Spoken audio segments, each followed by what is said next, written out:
Hello student, next qualitative property है हमारी depression in freezing point. Depression का मतलब होता है कम होना, फ्रीजिंग पॉइंट यानी कि जो किसी भी लिक्विड को सॉलिड में कन्वर्ट होने का जो पॉइंट है वो कम हो जाना। ये कब कम होगा?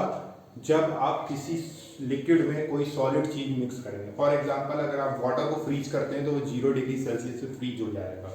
बट अगर हम वहीं पे आइसक्रीम को फ्रीज करते हैं तो 0 डिग्री से बिलो टेम्परेचर चाहिए होगा, क्योंकि आइसक्रीम बनाने के लिए सिर्फ वाटर की जरूरत नहीं होती, उसमें और सारे इंग्रेडिएंट हम ऐड करते हैं। तो जिसकी वजह से क्या होता है, फ्रीजिंग पॉइंट क्या हो जाता है, डिक्रीज हो जाता है। उसी को कहते हैं डिप्रेशन इन फ्रीजिंग पॉइंट। तो पहले इसका ग्राफ समझते हैं। इधर हमने ले लिया वेपर प्रेशर और इधर ले लिया हमने टेम्परेचर। टेम्परेचर हमने केल्विन में लिया है, ठीक है।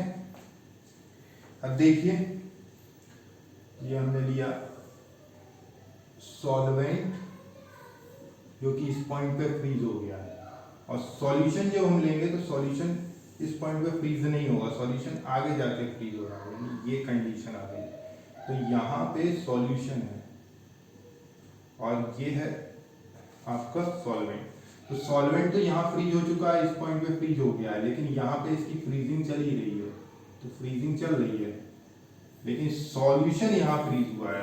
तो इस टेम्परेचर को और इस टेम्परेचर को कंपेयर अगर हम करते हैं तो ये है सॉल्यूशन का फ्रीजिंग पॉइंट। इसको हम लेंगे TF और इसको लेंगे T0F, की प्योर सब्सटेंस है, ठीक है।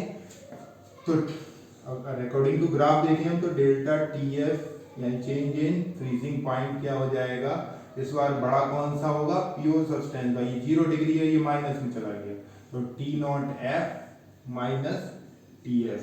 बट एक्सपेरिमेंटली ये पाया गया कि सॉल्यूड मिक्स करने पर ही कुछ गड़बड़ हो रहा है यहाँ पे। तो इसका मतलब क्या है, कंसंट्रेशन डिपेंड कर रहा है पार्टिकल्स पे, नंबर ऑफ पार्टिकल्स पे, जिसकी वजह से कंसंट्रेशन इंक्रीज या डिक्रीज हो रहा है, यानी मोलैरिटी इंक्रीज या डिक्रीज हो रही है।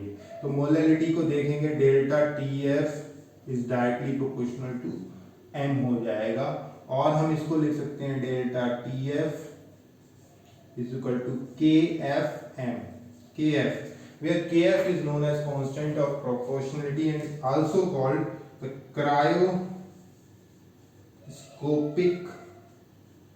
constant. इसको क्रायोस्कोपिक कांस्टेंट भी कहते हैं, ठीक है। आगे चलते हैं। अब यहीं से हम क्या करेंगे, determination of molar mass of solute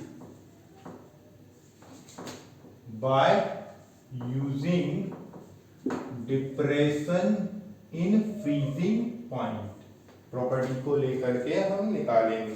तो देखिए, मोलैरिटी हमने निकाली थी, आपको याद होगा पिछले उसमें, that is WB into 1000 upon MB into WA, ये निकाली थी। अगर आपको थोड़ा सा भी ध्यान हो तो ये निकाली थी हमने। अब m की जगह हम क्या लिख सकते हैं, ये भी पता है आपको। देखिए यहां से, देखिए m इज इक्वल टू क्या हो सकता है, डेल्टा TF अपॉन KF हो सकता है। तो putting the value of m in equation, in this equation, तो ये हो गया delta TF upon KF is equal to WB into 1000 upon MB into WA, since M is equal to delta TF upon KF, ये होता है, ठीक है।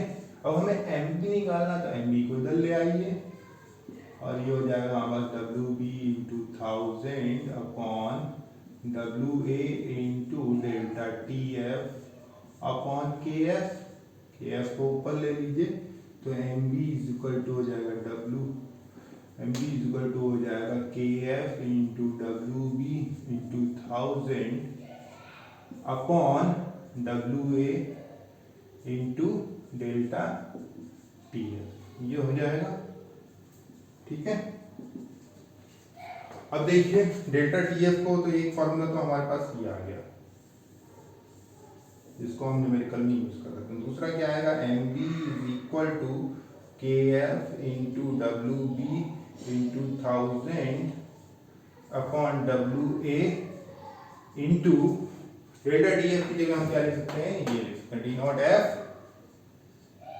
Minus TF।